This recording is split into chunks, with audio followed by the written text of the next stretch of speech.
Jean Rosemary Shrimpton is a British model and actress. She was born the 7th of November, 1942, and was an icon of London's swinging 60s, and is considered by some to be the world's first supermodel, and certainly the first to become internationally known by name. During her career she was on the cover of more than 350 magazines, including Vogue, Harper's Bazaar, Vanity Fair, Glamour, Elle, Ladies' Home Journal, Newsweek, and Time magazine. She gained international attention as the original face of Yardley Cosmetics in the early 60s. Throughout the 60s her career and life was constantly reported in the media, particularly her engagement to famous fashion photographer David Bailey, the top London photographer, who helped launch her career. When she was 17, she was approached on the street by Cy Enfield, an American director, who wanted to offer her a role in his movie. But after meeting with the movie's producer, it was decided not to give her the part. "I left feeling crushed," she said. Enfield then suggested she attend the Lucy Clayton Charm Academy's modeling course. In the same year, 1960, aged 17, she began modeling full-time, appearing on the covers of magazines such as Harper's Bazaar, Vanity Fair, and Vogue. In 2012, Time named her one of the 100 most influential fashion icons of all time. Even though she is considered the greatest supermodel of the 1960s, she quit fashion, once and for all, by the early 1970s. She was in her early 30s. "Fashion is full of dark, troubled people," she said in a 2011 interview. "It's a high-pressured environment that takes its toll and burns people out. Only the shrewd survive." During her career, Shrimpton earned the titles World's Highest Paid Model in 1965, the most famous model, and the most photographed in the world. During the 1960s, she was reportedly also described as having the world's most beautiful face, and as the most beautiful girl in the world. Nicknames for her from the press were The Face and The Face of the 60s. Glamour named her Model of the Year in June 1963. What made her unique were her wide, doe eyes, long wispy eyelashes, arched brows, and pouty lips. Shrimpton helped launch the miniskirt when, in 1965, she was hired to present prizes for the Melbourne Cup in Australia. Shrimpton's dressmaker, Colin Rolfe, was given insufficient fabric, so the 4 outfits he made were cut 5 inches, 13 centimeters, above her knees.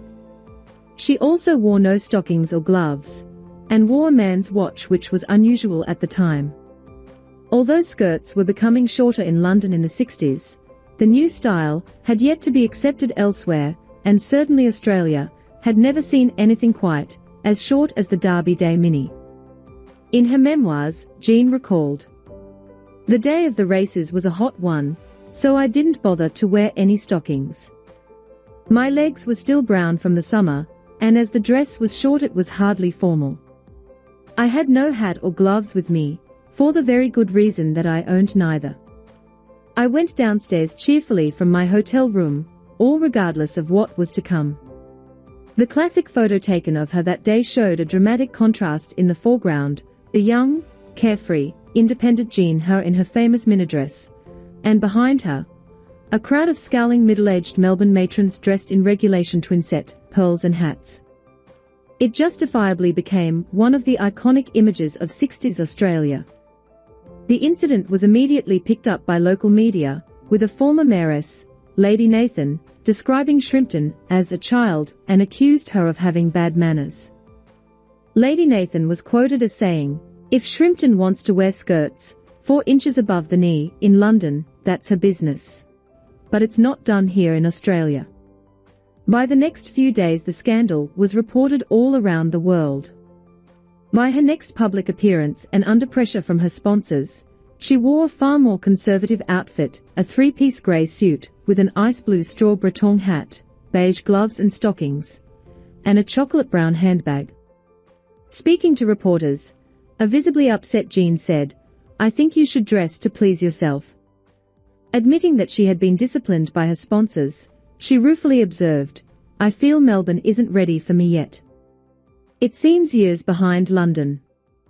Recalling the incident in 1986, Jean said, "It's one of those things that followed me around for ages. I couldn't believe the fuss they made." The miniskirt affair led to the whole world keeping an eye on and reporting about the lengths of skirts, which inspired leading British designer, Mary Quant, to create even shorter miniskirts. Apart from her career as a model, she also starred alongside Paul Jones in the film Privilege, in 1967. Shrimpton also remembers being approached for dates by a number of famous stars, such as Warren Beatty and Jack Nicholson. She says her true self only began to emerge in her relationship with photographer Jordan Kalfas, in New York, who was 12 years her senior. "I discovered museums, art and literature. It was an awakening. There was so much happening in American literature at the time." After Shrimpton met her husband, Michael Cox, and became pregnant with their son, Thaddeus, she bought a hotel and has been running it with her family ever since. Her sister Chrissy Shrimpton also became a leading model during the 60s, and for a while she was almost as famous as her older sister, thanks to her well-publicized relationship with singer Mick Jagger. Leslie Lawson, known as Twiggy, was born the 19th of September, 1949. She is an English model, actress, and singer. She was a British cultural icon and a prominent teenage model in 1960s London. Her greatest influence is Jean Shrimpton, whom Twiggy considers to be the world's first supermodel. Twiggy herself has been described as the successor to Shrimpton. Twiggy was initially known for her thin build and the androgynous appearance considered to result from her big eyes, long eyelashes, and short hair. Her signature look was achieved in part by applying 3 layers of false eyelashes. By 1965, at the age of 16, she became world famous as a supermodel and was named the Face of 66 by the Daily Express. By 1967, she had modeled in France, Japan, and the US, and had landed on the covers of Vogue and The Tatler. She also brought out her own line of clothes called Twiggy Dresses in 1967. Twiggy arrived in New York in March 1967 at Kennedy Airport. The event was widely covered by the press. On her first transatlantic trip to see if she could conquer America. It was such an enormous reception, it actually frightened Twigs, because when we arrived at New York, the whole airport people had come to see this phenomenon, and we did a press conference. What do you consider to be the most important contribution of your sudden popularity?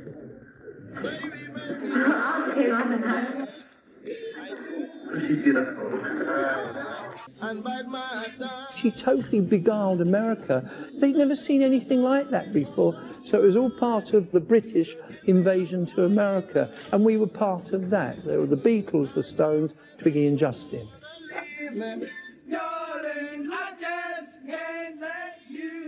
The New Yorker, Life and Newsweek reported on the Twiggy phenomenon in 1967. Vogue magazine described her as an extravaganza that makes the look of the 60s. She was considered to be a major part of the British invasion of America in the 60s. Twiggy made famous the unisex designs from famous designers that were considered minimalistic. Her look divided critics from the start, and she was, and still is, criticized for allegedly promoting an unhealthy body ideal for women. In recent years, Twiggy has spoken out against the trend of super skinny models, explaining that her own slender frame as a teenager was natural. "I was very skinny, but that was just my natural build. I always ate sensibly, being thin was in my genes." According to her biography, quote, Twiggy went on to become a successful actress in film, stage and television, beginning her acting career by starring in Ken Russell's film, The Boyfriend, for which she won 2 Golden Globe Awards, Most Promising Newcomer, and Best Actress in a Musical. Introducing a young lady who needs no introduction, the astounding Twiggy. She has recorded many albums since, encompassing a variety of styles including pop, rock, disco, country and show tunes. Twiggy's successful recordings have earned her 2 silver discs, 2 chart albums and hit singles.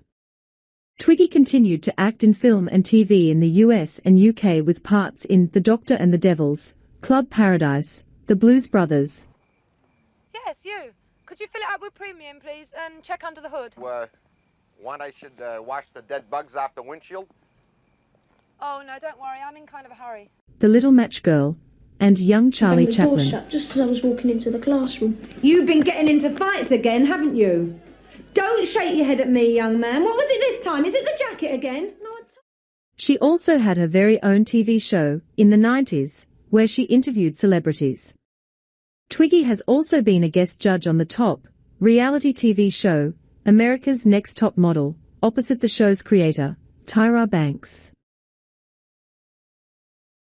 Elizabeth Rosamond Taylor was born the 27th of February, 1932, in London, England. She was a British and American actress, and began her career as a child actress in the early 1940s, and was one of the most popular stars of classical Hollywood cinema in the 1950s.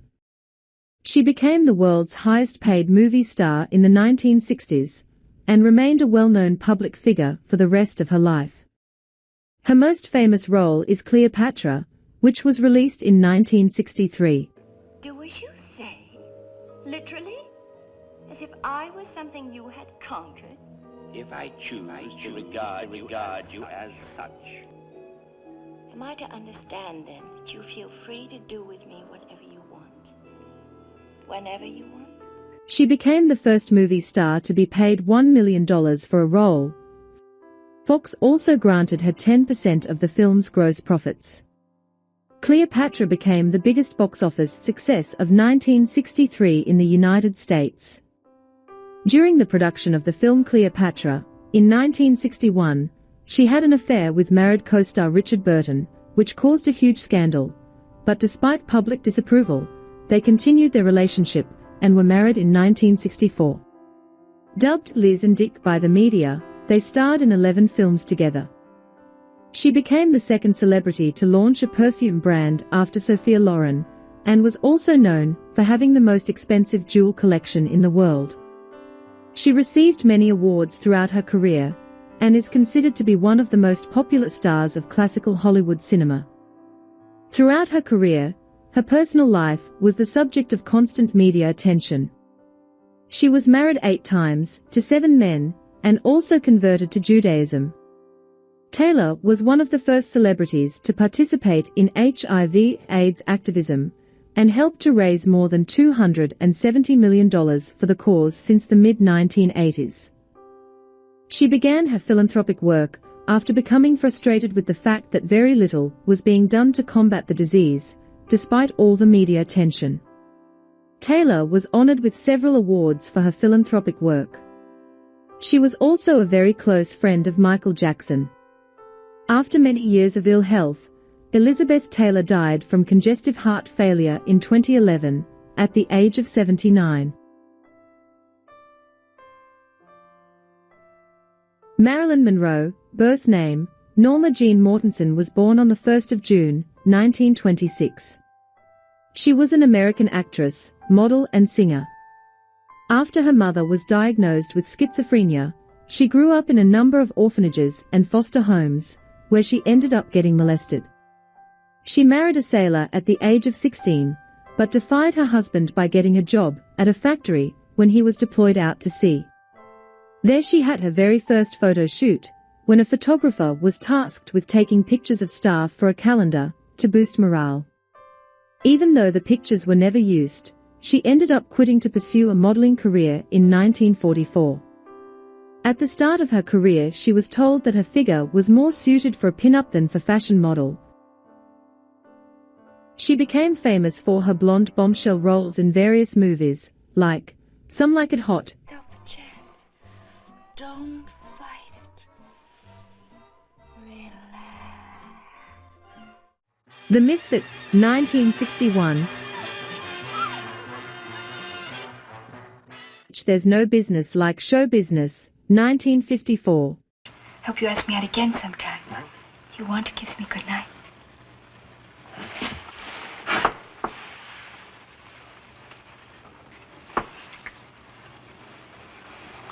Good night. And gentlemen prefer blondes.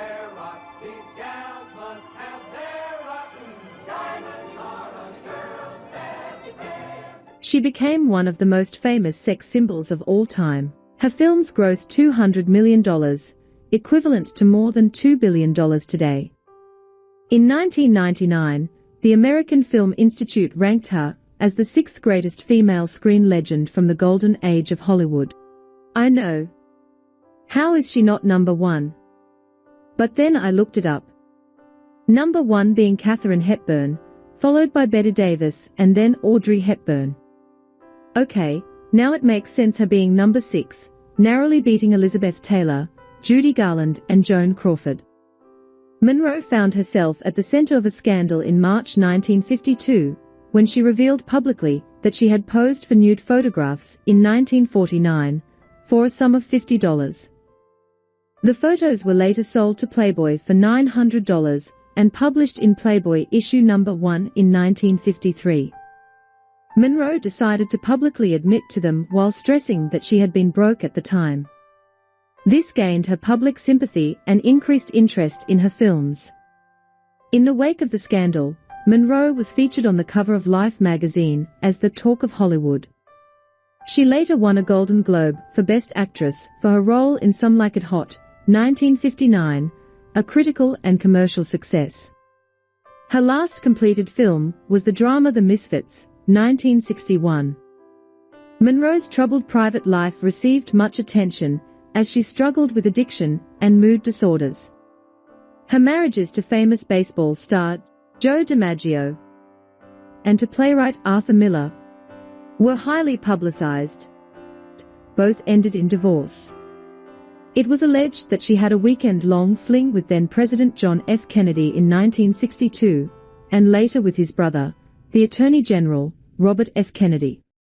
The rumors reached a peak during her Happy Birthday, Mr. President performance at his 45th birthday celebration. Happy birthday, Mr. President. 10 days later though, she was found in her Los Angeles home having overdosed on barbiturates.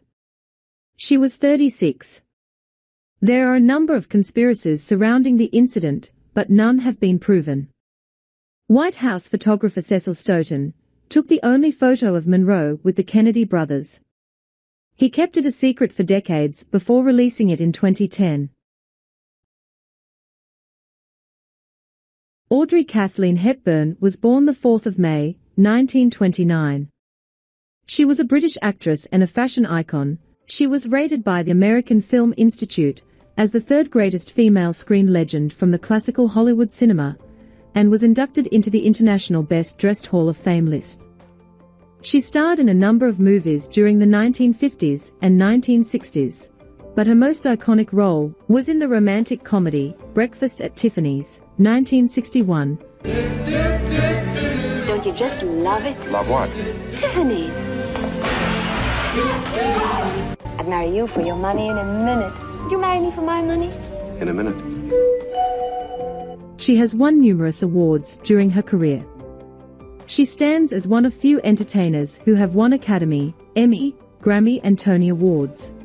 Hepburn won 3 BAFTA Awards for Best British Actress in a Leading Role. In recognition of her film career, she received BAFTA's Lifetime Achievement Award, the Golden Globe Cecil B. DeMille Award, the Screen Actors Guild Life Achievement Award and the Special Tony Award. Later in life, Hepburn devoted much of her time to UNICEF, to which she had contributed since 1954. Between 1988 and 1992, she worked in some of the poorest communities of Africa, South America and Asia. In December 1992, Hepburn received the U.S. Presidential Medal of Freedom in recognition of her work as a UNICEF Goodwill Ambassador. A month later, she died of appendiceal cancer at her home in Tolleau-Kenaz, Vaud, Switzerland at the age of 63. Cher is an American singer, actress and television personality.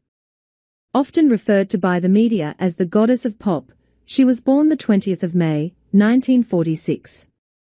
At age 16, Cher moved to Los Angeles, where she met entertainer and songwriter Sonny Bono, whom she married in 1964.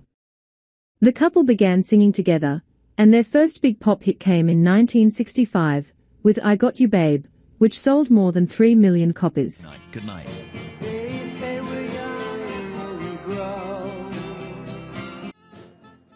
Cher and Sonny divorced in 1974, though they appeared as co-hosts of another television show in 1976–77.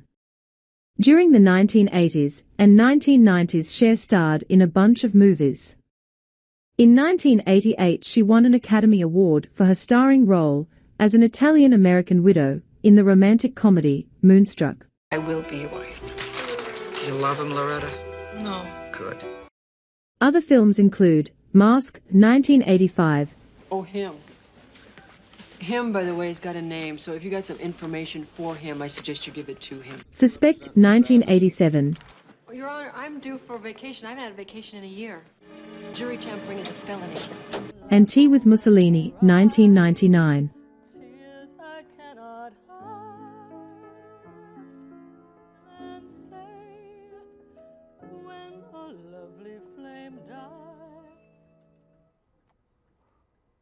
Smoke gets in your eyes. In 2010, she starred opposite Christina Aguilera as a nightclub owner and performer in the musical drama Burlesque.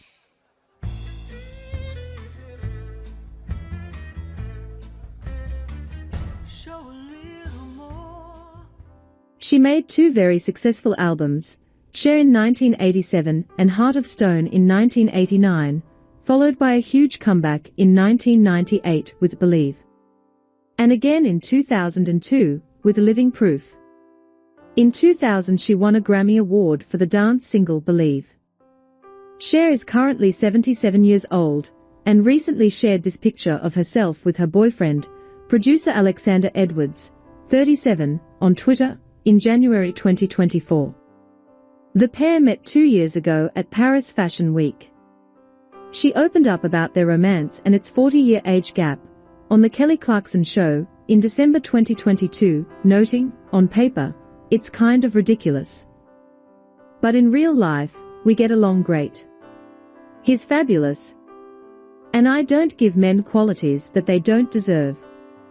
She added that Edwards is very kind, very smart, he's very talented, and he's really funny, before adding, and I think he's quite handsome. Farah Fawcett was born the 2nd of February, 1947.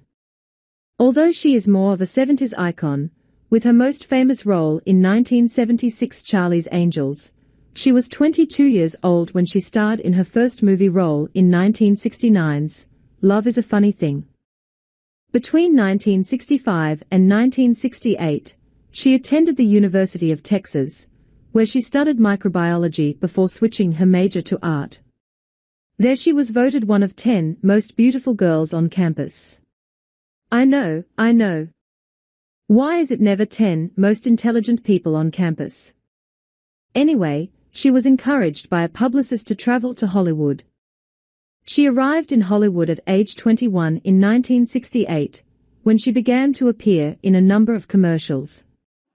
In 1969, she had some guest starring roles on the TV shows I Dream of Jeannie and The Flying Nun. Then we have nice both hands like that. On the court, Tiger. Yeah, on the I'll court. change and meet you. Yeah, change and meet. Well, don't change too much.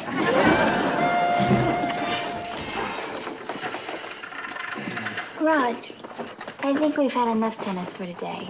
But if you want, we can do something more relaxing. Yeah. Well, those are the 18 little words I've been waiting to hear. Major Healy! During her career she made numerous television appearances on shows, including The $6 Million Man, with her husband, Lee Majors. Today, I was lucky enough to see one of your scientific developments in action. Do you have any idea what would happen if certain people saw that film? Steve Austin's next assignment, The Peeping Blonde. The Dating Game. Hopes to open her own gallery. She's from Corpus Christi, Texas. Finds relaxation in many outdoor sports. We're delighted to welcome to The Dating Game, Farah Fawcett. And SWAT.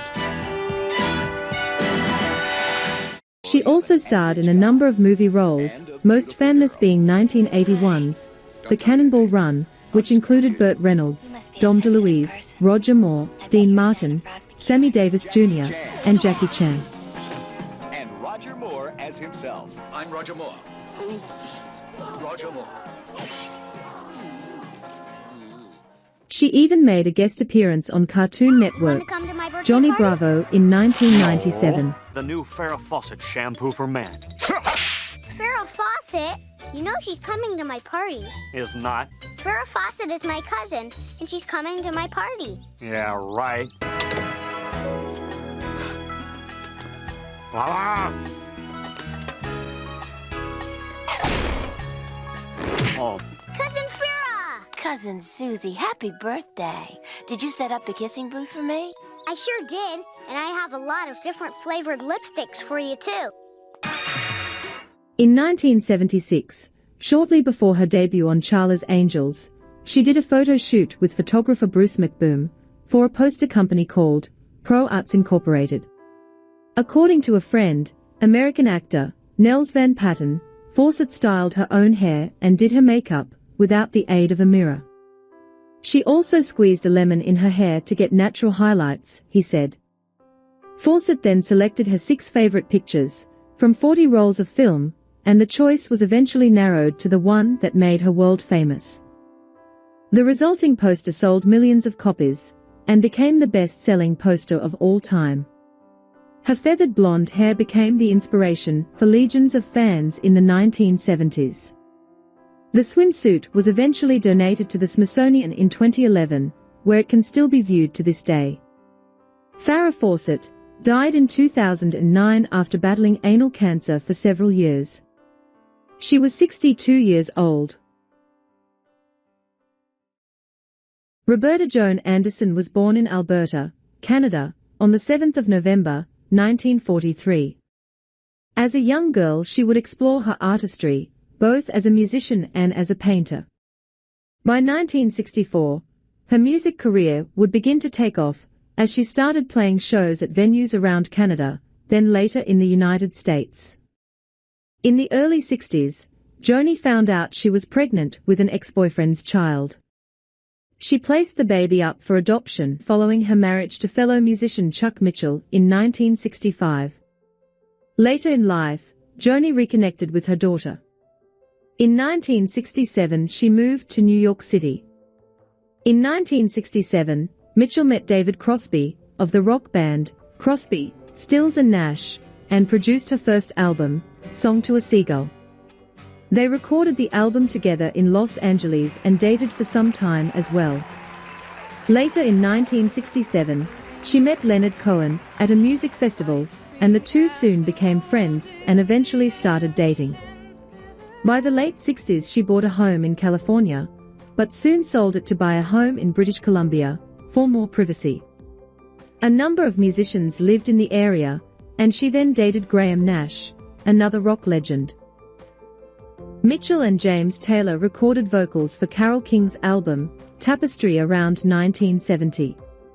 The pair collaborated on numerous occasions, with Taylor playing on her album Blue, and they have remained friends ever since. Taylor has said that his song, You Can Close Your Eyes, was written for Joni Mitchell. She won her first of 9 Grammy Awards in 1970 for her second album, Clouds. To date, she has a total of 17 nominations. Blue, released in 1971, has many times over been considered not only Mitchell's best album, but one of the best albums of all time. In 2017, the album topped NPR Music's list of the 150 greatest albums made by women, and number 3 on Rolling Stone's 2020 list of the 500 best albums of all time. In 1982, Mitchell married her second husband, fellow musician Larry Klein. The two were married for 12 years. Her last album, Shine, was released in 2007. In 2000, TNT aired an all-star tribute to Joni Mitchell, which featured performances by Cyndi Lauper, Taylor, Cassandra Wilson, Richard Thompson, Sean Colvin and Elton John. Since 2015, she has been battling a number of health issues, including a brain aneurysm and Morgellons disease. Joni Mitchell made a return to the stage in 2022 at the Newport Folk Festival, and in 2023 at the Gorge Amphitheater in Washington for 2 shows named Echoes Through the Canyon. In April 2022, Joni Mitchell was honored as the Music Cares Person of the Year. Susan Denise Atkins was born on the 7th of May, 1948. She was an American convicted murderer who was a member of Charles Manson's so-called family. She was one of the 3 female Manson family members that were sentenced to death for 9 murders that occurred during the summer of 1969. She swore before a grand jury that under the direction of Charles Manson, she stabbed actress Sharon Tate and had participated in the murder of music teacher Gary Hinman. During her grand jury testimony, Atkins testified that there was no limit to what she would do for Manson, quote, "the only complete man I have ever met," and that she believed him to be Jesus. Known within the Manson family as Sexy Sadie, she was convicted for her participation in 8 of the killings. Their sentences were later commuted to life imprisonment when the California Supreme Court invalidated all death sentences issued prior to 1972. Susan Atkins died in prison in 2009 from brain cancer after being denied parole 13 times. At the time of her death, she was California's longest-serving female inmate. Susan Atkins, who was 61 when she passed away, was characterized by the former Assistant Los Angeles District Attorney Stephen Kay as the scariest of the Manson girls. People in the house were all brought into the living room and tied up, and I remember that Wojtek Bakowski, I believe is his name, I had tied his hands with a tongue. I couldn't bring it down. It was just as though there was a force there that held my wrist, and I couldn't move. And I was left sitting with Sharon Tate, and she was talking to me, and I felt nothing. I felt absolutely nothing for her as she begged for her life and for the life of her baby.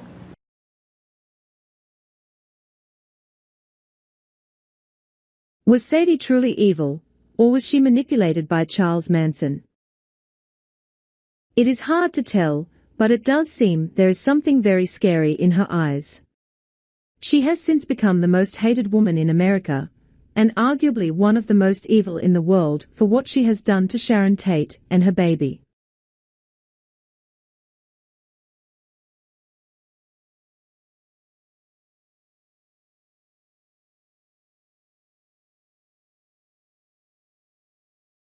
Sharon Tate was born the 9th of August, 1943.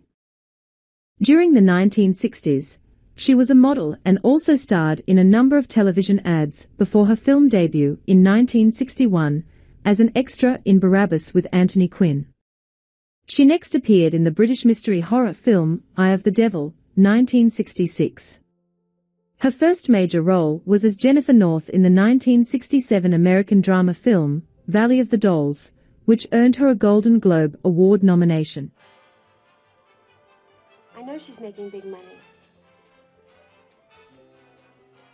Mother, I can't send you any more money this month. Miriam has me on a strict budget. After receiving positive reviews for her comedic and dramatic acting performances, she also performed in the comedy horror film The Fearless Vampire Killers, directed by Roman Polanski, whom she married the following year in 1968. I'm not disturbing you, am I? I just don't know what to do with myself. I get so bored. You can't imagine how bored I get. Tate's last completed film was released after her death in 1969. On the 9th of August, 1969, Sharon Tate and 4 others were slain by members of the Manson family in the home she shared with her husband, Roman Polanski, while he was working away in Paris. She was 8 months pregnant at the time. She was 26 years old, and at the time of her death, Sharon Tate was hailed as one of Hollywood's most promising newcomers. In 1969, Life magazine took a series of photos of high school girls to portray the changing fashion of young people at the time. These pictures have since become an iconic representation of 1960s fashion, gaining a huge fan base in the modern era, the most notable being Rosemary Choong. Taken at Beverly Hills High School. She made the outfit herself in 24 hours, after memorizing the design she saw in a store. The store dress cost $73 at the time. Hers cost $15 to make. Not much more is known about Rosemary, except that she devoted much of her life to a charity named the Choong Foundation, that focuses on paraplegic advocacy. In 2019, she was found deceased in a hotel in Puerto Rico. Erica Farber. According to RadioMix.com, Erica Farber climbed the ropes throughout her career in the radio business, becoming one of the industry's most respected and influential businesswomen. Sandy Brockman, often reported as being a teacher in this picture, but being born in 1951, means she was 18 when this picture was taken. She was a student.